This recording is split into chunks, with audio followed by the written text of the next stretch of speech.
decide whether or not there will be decision to deploy a Commonwealth Observer Group to observe the forthcoming elections to Bangladesh. We've also spoken about potential support which the Commonwealth can provide to Bangladesh, not just for the elections, but looking very much towards the post-election cycle.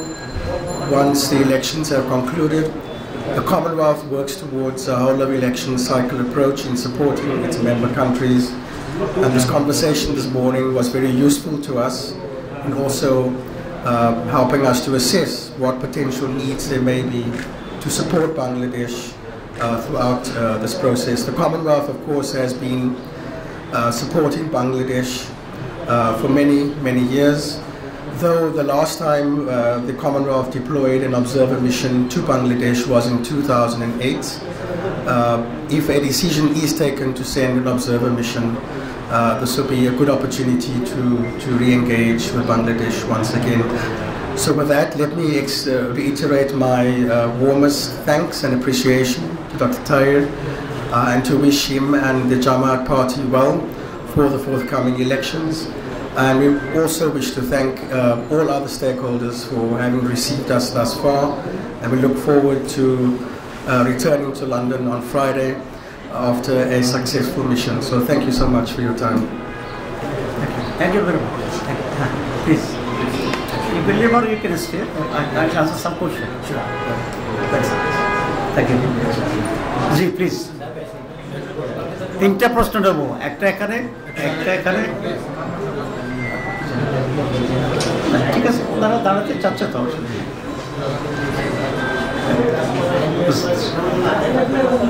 G please.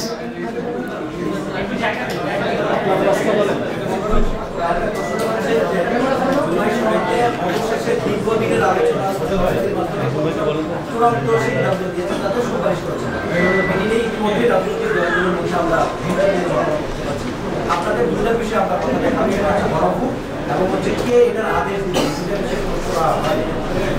বিষয়টাকে আপনারা কিভাবে দেখছেন?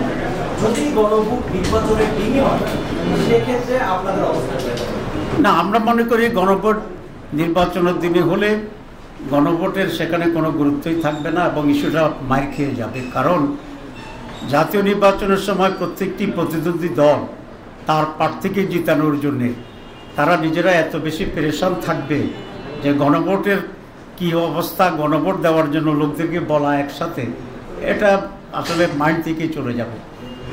2 নম্বর হচ্ছে জাতীয় নির্বাচনের দিনে যদি গণভোট হয় তাহলে গণভোটে কিছু বিষয় আছে এবারেই ইমপ্লিমেন্ট করার মতো, যেটা আমি বলেছি যে আপার হাউস তো আমাদের চার্টার ভিতরে আছে। তো সুতরাং আপার হাউসের ভোট তারা যেটা বলতে চাচ্ছে যে পার্লামেন্টে যে রেশিওতে ভোট হবে সেটা তো হবে, কিন্তু তখনও তো আপার হাউসের জন্মই হয়নি, কারণ এটা পাস না হলে তো জন্মই হলো। তো সুতরাং রেসপেক্টিভ ভোটের ক্ষেত্রে জায়গা দিতে পারে না, সুতরাং এটাকে আমরা কোনোভাবেই প্রপার মনে করি না। আমরা মনে করি সময় আছে এবং গণভোটটা আলাদাভাবে হতে হবে। এটা শুধু আমাদের স্ট্যান্ড না, আমি তো কালকে দেখলাম যে এনসিপিও একই দাবি করেছেন যে গণভোটটাকে আগে হতে হবে।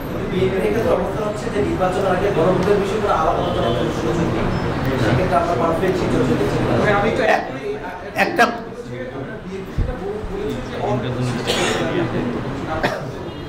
না, এ ব্যাপারে প্রথম কথা হচ্ছে আমরা সকলে মিলেই ঐক্যবদ্ধভাবেই তো এনসিসিতে আমরা একমত হয়েছি। তো সুতরাং যেটা আমরা একমত হয়েছি সেটাই সাবমিশন হয়েছে। এখন বিএনপি যদি নতুন কথা বলে এটা তাদের দায়িত্ব, এটা আমাদের এই ব্যাপারে কমেন্টের কিছু নেই।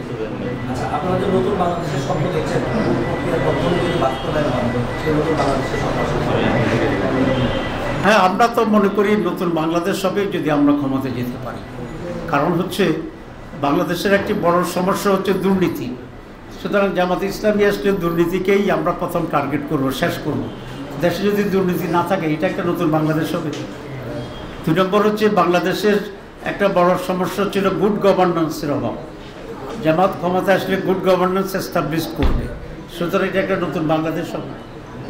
বাংলাদেশে এমপ্লয়মেন্টের সমস্যা, কারণ হচ্ছে দেশে বেশি সংখ্যক টাকা মানুষ খায় ফেলে দুর্নীতিবাজরা।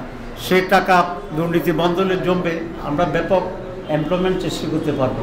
সুতরাং একটা নতুন বাংলাদেশ হবে। আমরা সেখানে নারীদের আজকের যে অধিকারের কথা বলে, নারীরা যেটা ভোগ করছে, জামাত ইসলামী আসলে ইসলামী আদর্শের ভিত্তিতে নারীদের যে অধিকার, সেটা বর্তমান প্রিভেল যে অধিকার যেটা এনজয় করছে তার চেয়ে বহুগুণ বেশি। আমরা তাদের জন্য সেফ এমপ্লয়মেন্টের ব্যবস্থা করব, হায়ার এডুকেশনের ব্যবস্থা করব এবং বাংলাদেশের শিক্ষার গুণগত পরিবর্তন নিয়ে আসবো। শুধু it will be new Bangladesh. আপনারা দেখেন ডাকসুতে এই অল্প কয়েকদিন হয়েছে আমাদের ছেলেরা সেখানে পাশ করেছে, এর ভিতরে তো অনেক চেঞ্জ নিয়ে আসছে, ক্লিননেস নিয়ে আসছে, খাবার ডাইলের ঘনত্ব বাড়াইছে তারা সেখানে। তারপরে এরপরে কি গেস্ট রুম যে কালচার সেটা বাদ পড়ে গেছে, তার এরপরে আপনার টর্চার রুম সেটা অনুপস্থিত হয়ে গেছে, মাদকের যে আড্ডাখানা ছিল এগুলো শেষ হয়ে গেছে। তো এবং ক্লিননেসের যে অভিযান চলছে সেটা হচ্ছে। তো সামান্য জায়গায় ডাকসুতে এমন কোনো ফান্ডও নয়, কিছু নেই, নিজেরা নিজের। এবং প্রত্যেকটা হলে এসি দিছে, আপনারা জানেন কি এটা জানি না, কাজ শুরু হচ্ছে, দিস দ্য সেম, কিছুতে জায়গা হয়ে গেছে। তো সেই জন্য বলছি আমরা এটা তো একটা ছোট্ট মডেল হইতে পারে। সুতরাং ডাকসুতে যে পরিবর্তনের সূচনা হয়েছে উইথ দেয়ার ওন অ্যাকর্ড, এবং ডবল খাচ্ছে না তো তারা। আমি যখন জিএস সিলেক্টেড হয়েছিলাম ঢাকা মেডিকেল কলেজে, আমি নির্বাচিত জিএস কিন্তু ডিএমসি। তো রেজাল্টের পরে যখন ডাইনিংয়ে খাইতে আসলাম, আমাকে 2 বাটি দিছে। তো আমি বললাম যে 2 বাটি কেন, সব দিন তো 1 বাটি। কয় স্যার জিএসেরা 2 বাটি খায়। তো আমি বললাম যে আমি 1 বাটিওয়ালা জিএস, আমি 2 বাটি খাই না। তো এগুলো তো বন্ধ হচ্ছে। তো সুতরাং it's an example, it's a model, it's a indication, it's a sunrise, it's a new morning. তো সুতরাং জামাত ক্ষমতায় আসলে ইনশাআল্লাহ নতুন বাংলাদেশ হবে। আমরা জনগণকে চাই এই সুযোগটা দেওয়ার জন্য। সবাইকে ধন্যবাদ। সাংবাদিক বন্ধুদের জন্য একটু দাওয়াত আছে এখানে, আপনারা নিয়ে যাবেন।